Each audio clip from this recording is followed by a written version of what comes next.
Wa tilkal ayyamu nudawiluha bainan nas. Demikianlah hari demi hari kami pergantikan di antara manusia. Untuk apa hari ini dirubah Allah Ta'ala? Mengapa hari ini datang silih berganti dan kita ada di dalam zaman itu? Liya'lamallahu alladhina amanu. Allah ingin menguji siapa yang imannya tetap istiqamah, siapa yang masih tetap beriman sampai hari ini. Ketika hari berubah, yang dulunya dia adalah orang baik-baik, hari ini berubah menjadi tidak baik. Yusbihu mu'minan, pada waktu pagi dia beriman, wa yumsi kafiran, petang hari dia berubah menjadi kafir. Maka kita selalu meminta, ya muqallibal qulub, wahai engkau yang membolak-balikkan hati, tsabbit qulubana, kokohkan hati kami, ala dinik, dalam agamamu, wa ala ta'atik, dalam ketaatan kepadamu. Berapa banyak yang dulu susah melarat, miskin, untuk sesuap nasi pun sulit, tapi begitu dilapangkan Allah rezekinya, tidak menjadi hamba yang bersyukur. Dia lalai, dia sangka itu karena jerih payahnya, dia kufur nikmat Allah Subhanahu wa ta'ala. Tapi siang hari ini, alhamdulillah, ada hamba yang disehatkan Allah, dia tetap bersyukur. Ada hamba yang ditingkatkan Allah rezekinya, dia tetap bersyukur. Ada hamba yang dinaikkan Allah kuasanya, dia tetap bersyukur. La in syakartum, kalau kamu syukuri nikmat itu, la azidannakum, pasti akan kutambah. Wala in kafartum, tapi ingat, kalau kamu kufur, kamu ingkar, inna azabi lasyadid, azabku amat sangat hebat, amat sangat dahsyat, amat sangat mengerikan. Berapa banyak orang di masa lalu mati dalam azab Allah Subhanahu wa ta'ala. Umat ini dikatakan baik bukan karena banyak ibadahnya. Umat ini dikatakan baik bukan karena dia pergi bolak-balik ke kota Makkah Al-Mukarramah untuk haji dan umrah. Allah puji umat ini, kuntum khaira ummah, kalian umat terbaik. Kapan? Bila umat ini disebut umat terbaik? Ta'muruna bil ma'ruf, ketika engkau sanggup mengingatkan saudaramu dalam kebaikan.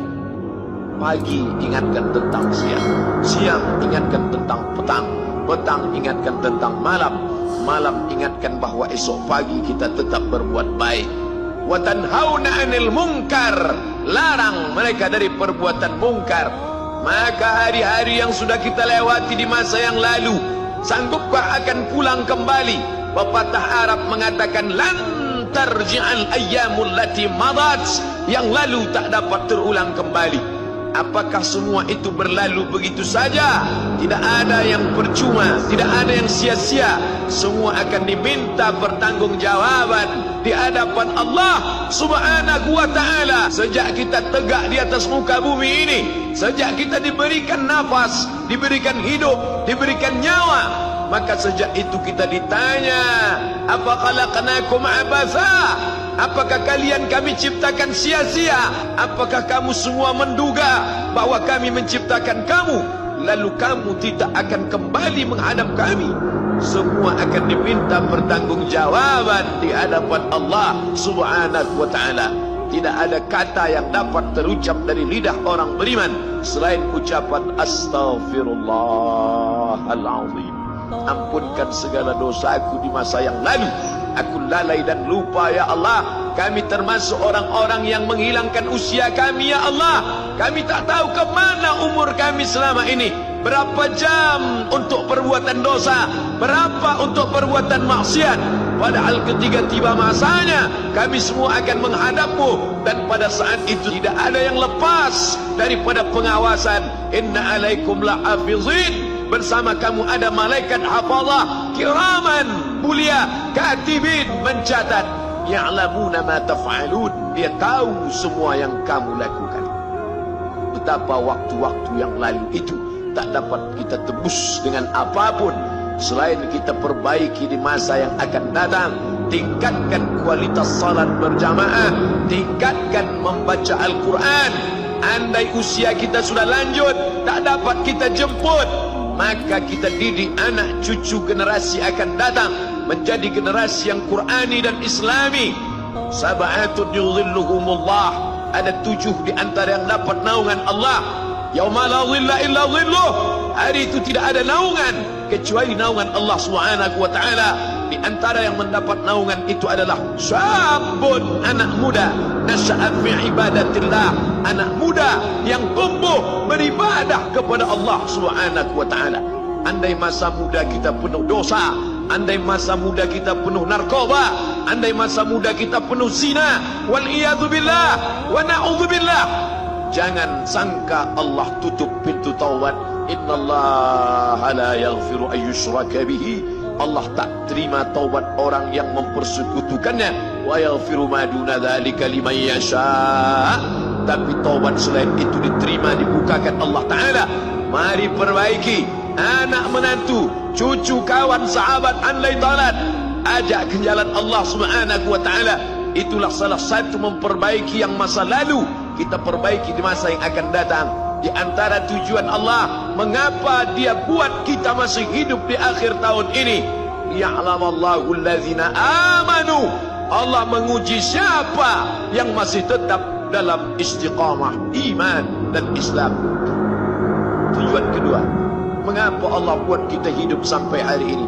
Wa yattakhidha minkum syuhada, wa yattakhidha minkum syuhada, Allah ingin melihat siapa di antara kita ini yang layak untuk menjadi syuhada, iskariman, hidup mulia, au mutsyahidan, atau mati syahid. Pilihan orang Islam tidak banyak. Kalau hidup, hidup mulia. Kalau mati, mati syahid. Jangan hidup hina, mati terlunta-lunta, tidak diterima Allah Subhanahu wa taala. Hidup mulia atau mati syahid dipersaksikan oleh para malaikat. Man kharaja fi talabil ilmi, siapa yang keluar rumah dengan niat menuntut ilmu, fahuwa fi sabilillah, maka dia seperti orang yang berjihad fi sabilillah, yang jauh meninggalkan kampung halaman, menuntut ilmu di perantauan. Jangan kau sangka kau anak yang terbuang, engkau adalah seorang syahid. Andai mati dalam perjalanan, maka matimu adalah seorang yang mati syahid. Mencari rezeki yang halal, meninggalkan anak dan istri demi untuk memberikan nafkah, menjaga diri dari riba, menjaga diri dari haram, menjaga diri dari syubhat. Ditinggalkan anak yang masih kecil, istri yang memerlukan kasih sayang. Kutinggalkan kalian bukan karena hawa nafsu, tapi ingin mencari yang halal. Tetesan air mata, penuh keringat dan kerinduan, munajat di tengah malam, dibayar Allah Ta'ala dengan tetesan darah seorang syahid. Man mata duna malihi, siapa yang mati membela kehormatan hartanya, fahuwa syahid, maka dia mati syahid. Betapa seorang yang susah melarat hanya untuk menjaga diri dari yang haram dan syubhat, Allah muliakan dia. Inna akramakum indallah, yang paling mulia di antara kamu di sisi Allah, atqakum, yang paling takut kepada Allah. Ramai kita di rumah Allah ini, yang paling kaya kah yang paling mulia? Tidak. Yang paling ganteng dan paling hebat kuasanya kah yang paling mulia? Bukan. Yang paling berilmu, buya, kiai, ulama, apakah dia yang paling mulia? Tidak ada jaminan. Tapi yang paling takut kepada Allah Subhanahu wa ta'ala, takut terjerumus dalam riba, takut terjerumus dalam syubhat, takut makan haram, sehingga dia biarkan dirinya dalam kesusahan, susah dalam pandangan manusia, melarat dalam pandangan orang kaya, tapi hidup mulia dalam pandangan Allah, para malaikat, nabi dan rasul.